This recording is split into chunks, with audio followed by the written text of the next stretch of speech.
Hello friends, आप कैसे हैं।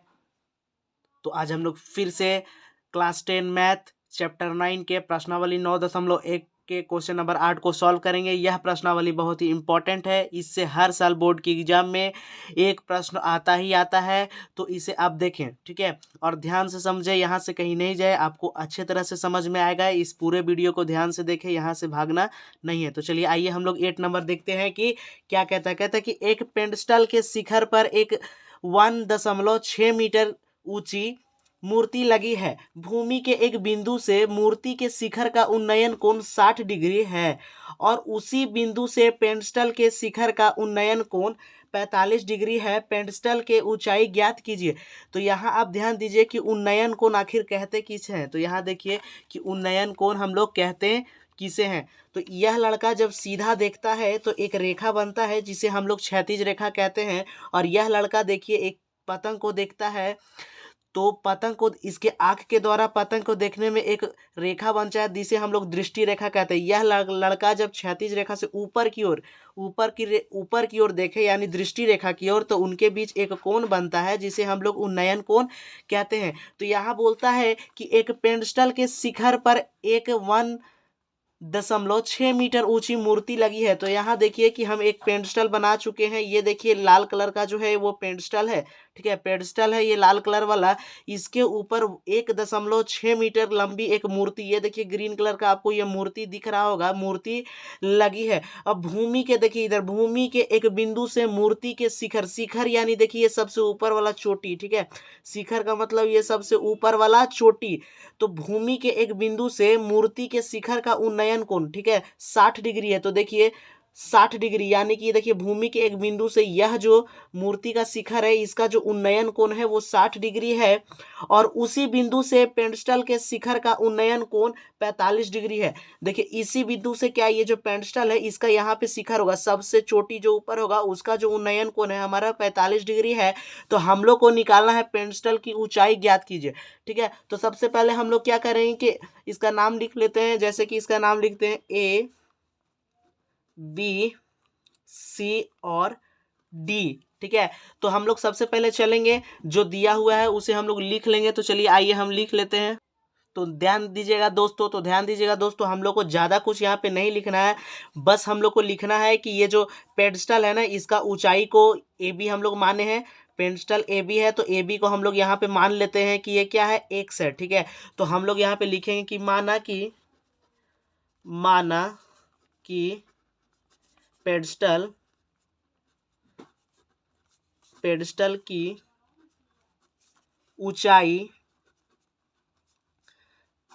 बराबर एक्स है। बस हम लोग को इतना ही लिखना है। इसके बाद हम क्वेश्चन को सॉल्व करेंगे। तो सबसे पहले हम लोग को देखिए ये छोटे वाले त्रिभुज, यह जो छोटा वाला समकोण त्रिभुज है, देखिए समकोण त्रिभुज यानी यहाँ 90 डिग्री बन रहा है ए बी सी में। तो हम लोग सबसे पहले चलेंगे समकोण त्रिभुज ए बी सी में और बी सी को निकालेंगे, ठीक है। ये क्योंकि ए बी हम क्या माने हैं, एक्स। तो सबसे पहले हम लोग चलेंगे कि यहाँ पे लिखेंगे कि अब समकोण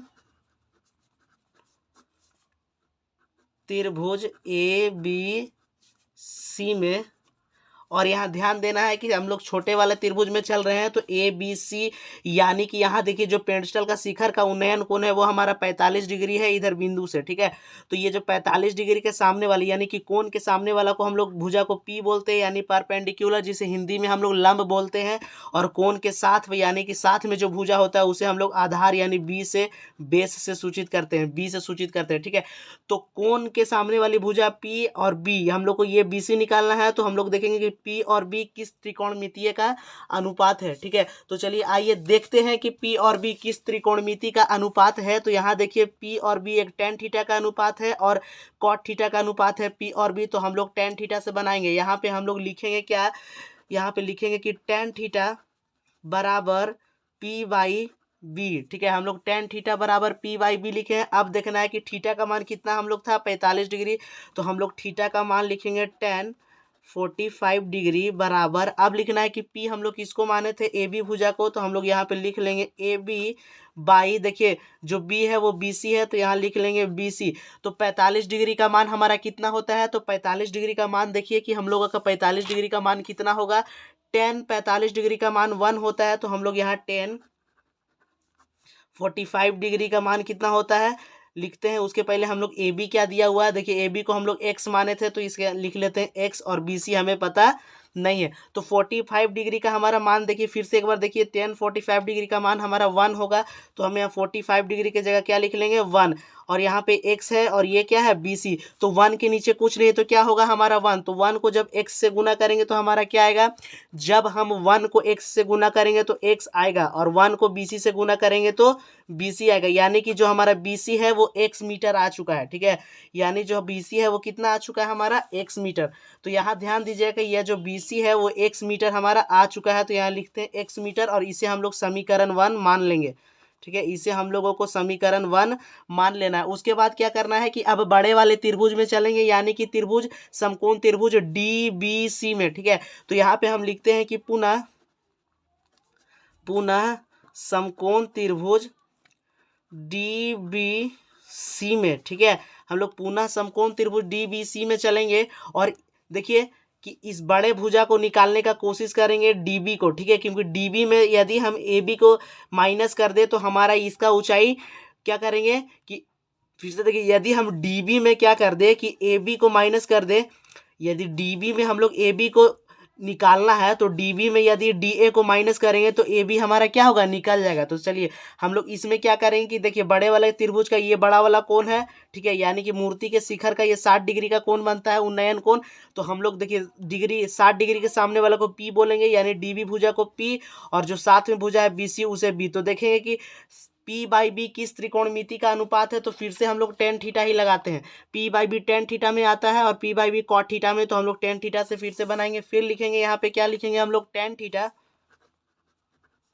थीटा बराबर P/B, यहाँ देखेंगे क्या लिखेंगे P/B। अब यहाँ ध्यान देना कि थीटा का मान कितना हम लोग लेंगे अब 60 डिग्री, क्योंकि हम लोग बड़े वाले समकोण त्रिभुज में चल रहे हैं, तो यहाँ 60 डिग्री P कौन वाला भुजा है, D और B, तो हम लोग P के जगह लिख लेंगे DB, और यहाँ देखना है कि B कौन है BC, तो यहाँ लिख लेंगे BC। तो अब हम लोग को पता करना है कि tan 60 डिग्री का मान कितना होता है, तो चलिए आइए हम देखते हैं कि tan 60 डिग्री का मान कितना होता है। तो tan 60 डिग्री का मान √3 होता है, तो हम लोग यहाँ लिख लेंगे कि √3 बराबर DB क्या है हमारा, यहाँ ध्यान देखिएगा DB, यदि हम 1.6 मीटर में x को जोड़ दे तो DB हमारा निकल जाएगा। तो यहाँ पे हम लिखेंगे कि x प्लस 1.6 मीटर। ठीक है, यानी कि जब हम लोग क्या करेंगे 1.6 मीटर में यदि हम x को जोड़ देंगे तो हमारा क्या निकल जाएगा, ये पूरा DB निकल जाएगा। तो हम लोग